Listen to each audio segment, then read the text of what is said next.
Hey guys, MarvelFan45 here, and today I'll be doing my top 10 movies of 2021 with 3 honorable mentions that I need to rewatch 2 of them, and then one of them I also need to rewatch. So yeah, let's just zoom past the honorable mentions.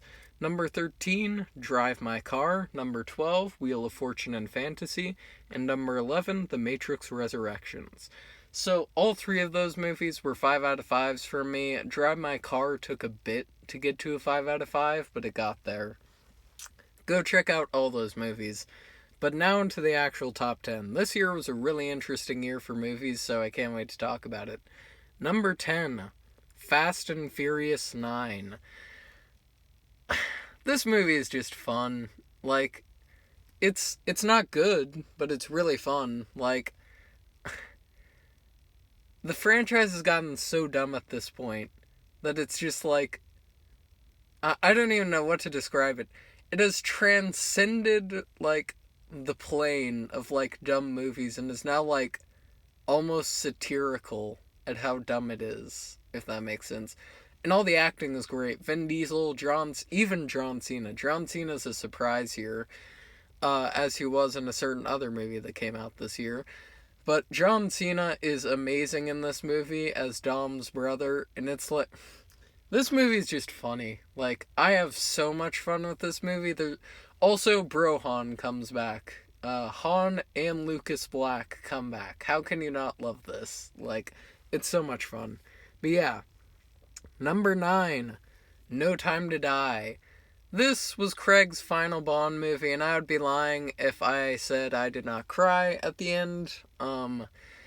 I grew up with Craig's Bonds, and seeing him go was tough, but it's so beautiful. Like, the direction is so stunning, and the movie just gets Bond. It gets what Bond is, and it gets more emotional, which I loved. And when it hits emotionally, it hits. Like, there's a little lull in the second act that's a bit boring, but I don't care. I loved it.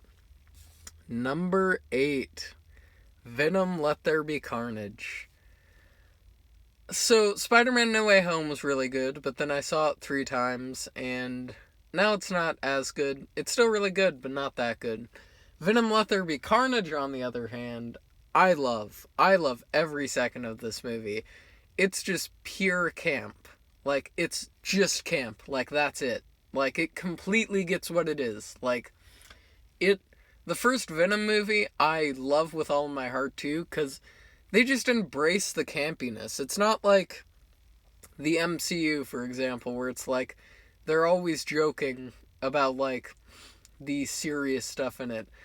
The movie intentionally just takes itself way too seriously and just takes you on a wild ride, and it is so much fun. Like, I laughed my ass off while watching this movie. Venom Let There Be Carnage is like so much fun. Woody Harrelson is absolutely amazing in this movie. He brings back that Natural Born Killers feel. You know what I mean if you've watched it. And yeah, even Tom Hardy's great. Like, just watching him and Venom argue is like worth it for the movie alone. Like, it's so good. It's so good. But yeah, Venom. Number 7. I thought this movie would be higher, honestly, after I watched it the first time, but I kind of came down on it, but it's still a 5 out of 5. Titane.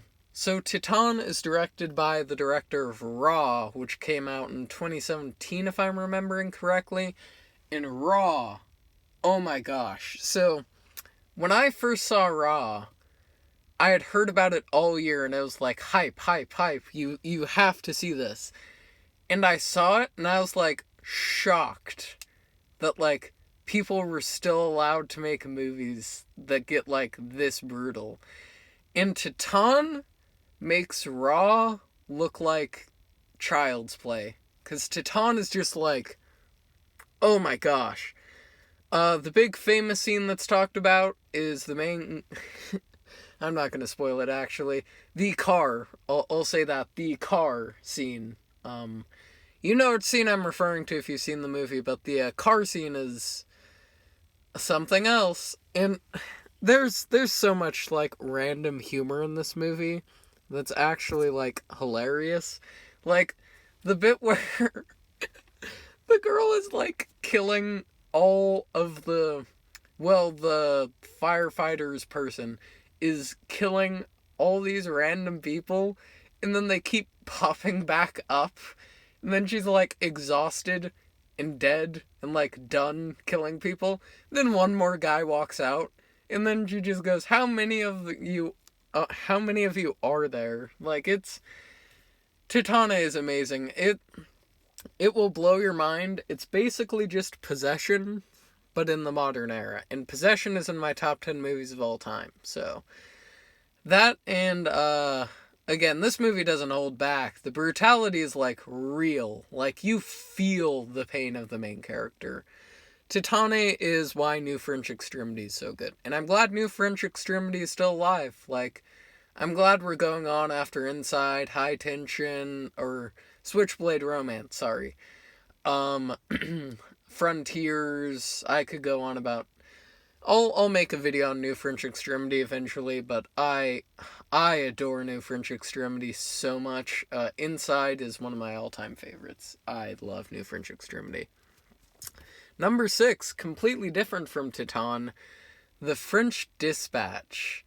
This movie is hilarious. Like, it's just pure comedy gold. It hits you with the emotions when it needs to. It hits you with, like, the heartbreaking moments when you need to. It hits you with the loving moments. It has this great Wes Anderson feel to it that, like, I can't even describe. Like, it feels like a warm blanket. And Wes Anderson just, like, keeps experimenting with his style in all these crazy ways throughout the entire runtime. The animated sequence, the black and white took a little bit to get used to, but like I started to appreciate like the fades into color and like the meaning of them to the plot. Like, this movie is all about art, and it gets it. Like, it understands what art means to people. Like, every single story is about a different kind of art. There's the story about journalism, the story about, technically the whole movie is the story about journalism. The story about the, student riot, and then the final story, which is my favorite.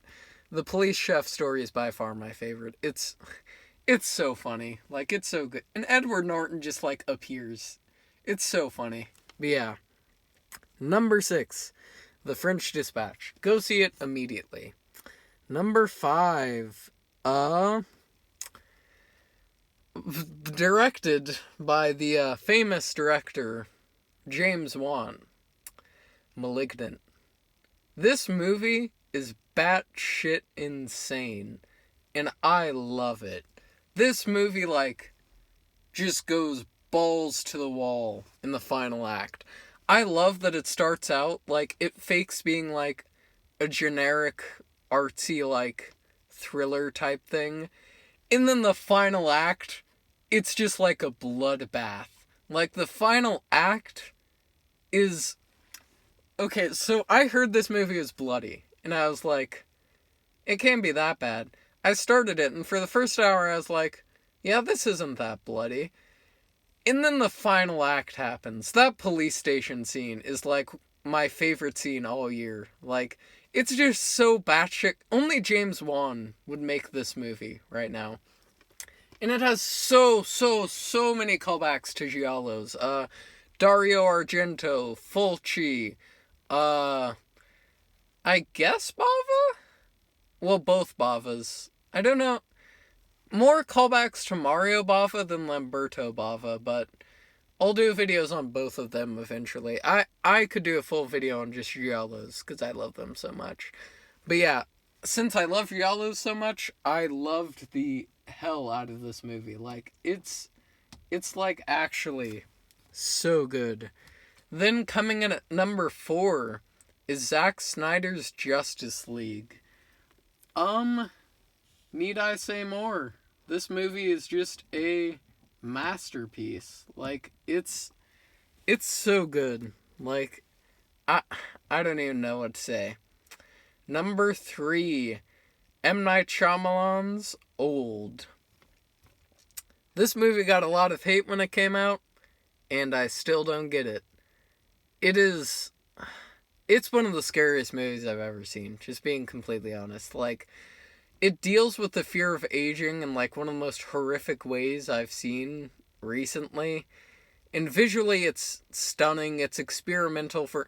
M. Night's always been an experimental filmmaker. Like, I don't get how people don't get that. Like, Glass was, like, possibly my favorite movie of 2019. But, like, he's always experimenting with his style and, like, going places that, like, you wouldn't see any other directors try to do. Like, what director has gone from making, like, The Sixth Sense to, like, Lady in the Water to, like, Unbreakable? Like, all three are totally different, but also very similar. And Old, I love it. Old's one of my favorites now, honestly. The top 5 are all favorites. So's The Fridge Dispatch, and Malignant, and Titan. But, yeah. Number 2. The big number 2. Cry Macho. What can I say? I love Clint Eastwood. I do not care what anyone says about this movie. This movie is like an antithesis, not an antithesis, like basically a thesis to Eastwood's whole career. Because it's just like, he's not the action guy he was anymore. Like, he's older. And he accepts that. That's the best part of the movie. It's just like, the entire movie is just him realizing, like, he wants to settle down. And that's it. There isn't any intense action. Not much happens. It's just vibey. Like, it's got such a good... I'm buying this as soon as it comes out on DVD. But it's just, like, vibes. Like, good vibes. Like, Clint Eastwood is happy. You're happy. The jokes are amazing. Like, Clint Eastwood is just amazing in this movie. Like, what more can I say? Like, Clint Eastwood is really, like, something else in this movie. Like, it's just hard to explain. Like, you really need to see it to get what makes it so good. But, like, it's... once you get it, like, why it's so good, you'll understand, like, the point of the movie. And my number 1. This will come as a shock to some of you. But, Steven Spielberg's... oh, sorry, my nose just, like, fogged up for a minute. Steven Spielberg's West Side Story. This movie is now one of my top 10 favorite movies of all time. You may say that's going a bit too far since the movie's recent, but I do not care. This movie is visually this movie is pop art. Like, this movie's like Runaway, but like a full movie. Like Kanye West's Runaway, the short film, like if you've seen that, that's sort of how this is filmed, which is really weird to say. And it's just so gorgeous to look at. Like, it's hard to even explain. Like, it is... West Side Story, the musical numbers are amazing. Ansel Elgort, Rachel Zegler, they're both amazing in this. Everyone in this is amazing. The music is amazing. The acting is amazing. Spielberg directs the hell out of this film. Like, he directs the shit out of this movie. Like, The Green Knight this year, which I hated, it had alright direction. My issue was it just looked like a generic art house movie. Like Malcolm and Marie and Belfast and Lamb, which I haven't seen yet, but it kind of looks like it fits that style. But this movie puts every single other movie that came out this year, direction-wise, to shame, in my opinion. Like, even Dune didn't look that good in comparison to this. Like, it's just this explosion of colors on the screen. Like, and the way he films it is so beautiful. Because it, like, the scene in the chapel is probably my favorite example with Maria and Tony. And it, like, as soon as the singing voice goes up, the brightness in the room just, like, explodes into this, like, kaleidoscope of colors. Like, that's what this movie is, just a massive kaleidoscope. Like, it starts off very simple. Like, it starts off in like literal rubble, and like you don't think it's gonna look that good. But then the second Tony meets Maria, the I love that detail so much. The second they meet, the color in the movie just explodes. Like it just explodes. Like you feel the chemistry. West Side Story, my favorite movie of the year, by far. Not even a question. Like not even a question. I couldn't imagine putting any other movie at number one. Like this year is a close year. I may have to redo this list because I still need to see Memoria, Raging Fire. I need to rewatch The Matrix Resurrections, Drive My Car, Wheel of Fortune, and Time and Fantasy. Sorry, I forgot the full title. Um, Nightmare Alley. I need to see so many movies from this year. But I don't think any one of them will be taking down West Side Story as my favorite. So yeah, hope you enjoyed the video and have a great day.